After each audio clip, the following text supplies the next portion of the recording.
Hello CMA final students. I am very much happy after looking at the June 26 direct tax question paper.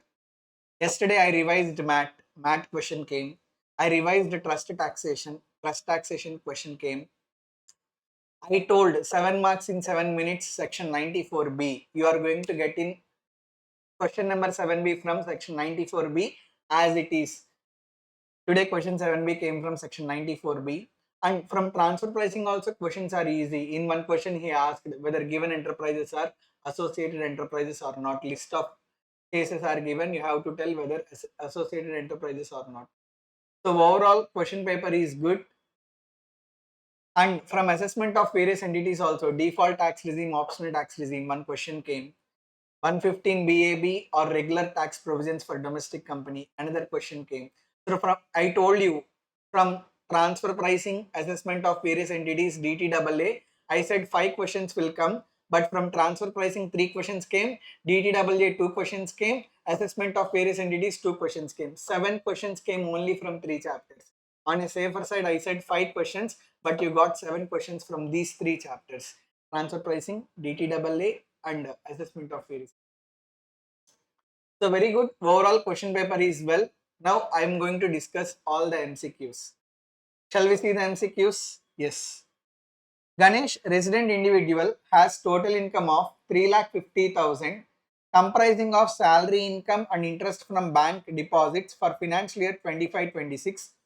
During the same year, he incurred expenditure of 1,40,000 each on himself and his wife. That means how much is total expenditure? 1,40,000 into 2.8 lakhs. That means total expenditure is more than 2 lakhs. See, for foreign travel expenditure, if you incur more than 2 lakh rupees, then you are required to file ITR. So the answer is second one. Sorry, not second one. The answer is C. He is required to file ITR since his aggregate expenses for foreign travel exceeded 2 lakhs. Answer is C, not B. Okay. Cheetah Limited, a domestic company, has a total tax liability of 10 lakhs. The company has TDS credit of 2 lakhs. The advance tax installments paid by the company are 1 lakh. 12th June means before 15th June, within the due date only paid. 14th September means before 15th September, within the due date. 13th December means before 15th December, within the due date. 18th March means after due date. So 4th installment was paid after the due date. So you should not consider. I have done calculation. You can see. So tax liability 10 lakhs, TDS credit 2 lakhs, advance tax payable 8 lakhs. Q1 advance tax payable is 1,20,000. Advance tax paid is 1 lakh. Shortfall is 20,000 rupees. So interest is 20,000 into 1% into 3 months, 600. Second, 8 lakh into 45%, 3,60,000. Actual advance tax paid till 15 September is 3 lakhs. Shortfall is 60,000. 60,000 into 1% into 3 months, 1,800. 8 lakh into 75%, 6 lakhs is advance tax payable for Q3. Advance tax paid is 5.6 lakhs. Shortfall is 40,000. 40,000 into 1% into 3 months, interest is 1,200. 8 lakh. See, shortfall advance tax paid is 5.6 lakhs for Q4 also, because in Q4 advance tax paid 2,40,000, but that is paid after due date. So it is not considered advance tax paid till 15th March. Till 15th March 26 is only 5.6 lakhs. So shortfall is 2.4 lakhs into 1% into 1 month, 2,400. Overall interest under section 234C is 6,000 rupees. Answer is D. Next, Save Trees, a charitable trust registered under 12AB of Income Tax Act, received total donation of 15 lakhs. It includes anonymous donation 2,50,000. How much anonymous donation is taxable at the rate of 30%? The income derived from property held under trust is equal to 5% of total donations or 1 lakh, whichever is higher.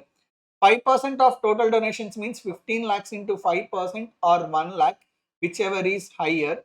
That means 75,000 or 1 lakh, whichever is higher.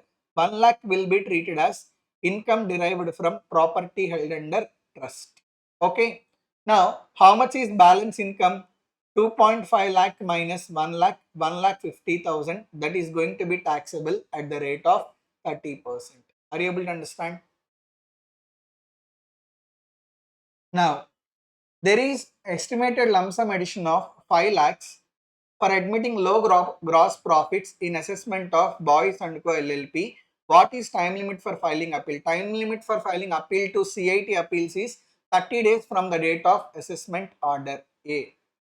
Next, domestic company who had entered into multiple international transactions with its associated enterprise failed to furnish such documents.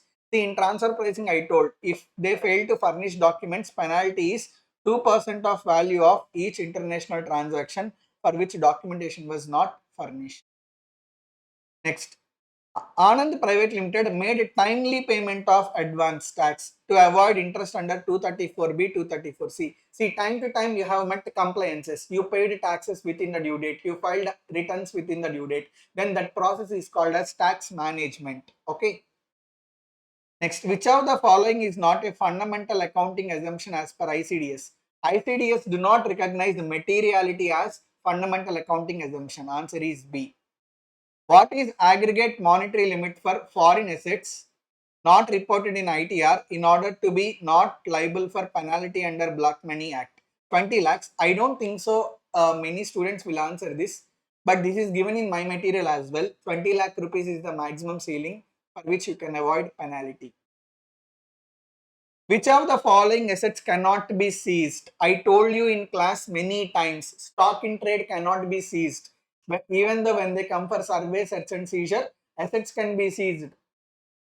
Cash can be seized. Jewelry articles can be seized. But stock in trade of the business cannot be seized. Answer is C. Atom Limited, an Indian company, is a wholly subsidiary of Bill Inc. of USA.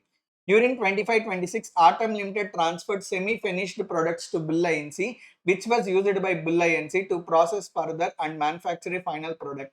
To determine arm's length price of transactions between Atom Limited and Bill Inc., which of the following would be most appropriate method? See, Indian company manufacturing some goods, semi-finished goods, and they are sent to foreign associated enterprise. Foreign associated enterprise will do further processing and will sell to ultimate customer. So Indian entity doing part of the processing and selling goods to foreign associated enterprises. So like Indian entity is doing manufacture and selling goods, part of the manufacture, not complete manufacture. So here we can use cost plus method. Cup method cannot be used. Cup method can be used when there is unrelated party also. In question he did not give unrelated party, so appropriate answer is cost plus method. Next, PQM Limited applied for advance pricing agreement on 20 October 25 and advance pricing agreement was entered on 10th April 26. For which financial year APPA would be applicable? See, when APPA was application made on 20 October 25, correct? As per provisions of Income Tax Act, before commencement of previous year, you have to make advance pricing agreement application.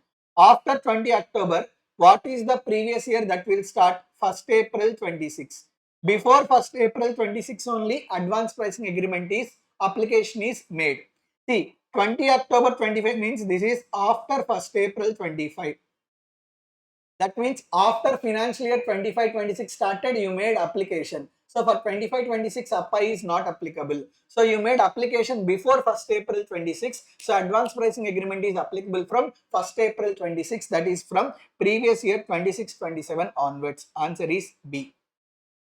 Next, total income of Xavier Limited, an Indian company for assessment year 23-24 was enhanced by assessing officer to 10 lakhs. In conformity with arm's length price determined by TPO of its international transaction, how much is the additional income tax? Additional income tax is 20.9664%. 210 lakhs into 20.9664%. Answer is 44 lakh 2,944. This is the answer. Which of the following can be termed as juridical double taxation? Juridical double taxation means same income taxable in the hands of same person but in two different countries. Okay.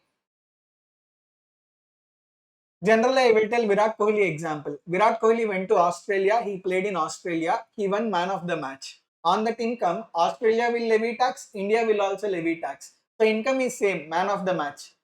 Person is also same. Virat Kohli, but taxable in two different countries. That is called as juridical double taxation. Answer is B. Same income in hands of same person by more than one country. Next, OECD model. OECD model is primarily designed for treaties between two developed countries. Answer is B. Butter Limited, an Indian company, set up a unit in Special Economic Zone for financial year 2021 for manufacture of chemicals. It claimed deduction under Section 10AA in respect of profits earned from that unit in financial year 25-26. Amount of deduction 15 crores. Which of the following statement is correct? GARI is applicable. GARI is not applicable. GARI is applicable if you do tax avoidance. As per provisions, he set up special economic zone unit. He is not doing tax avoidance. He is taking legal advantage. He is taking advantage of provisions that are genuinely given to him. So, GARI is not applicable. Answer is C. So, these are all the MCQs. I hope you wrote well. Don't think much about DT exam. It is already over. Focus on next subject. You cannot change anything about DT exam. Okay. Thank you very much. Bye.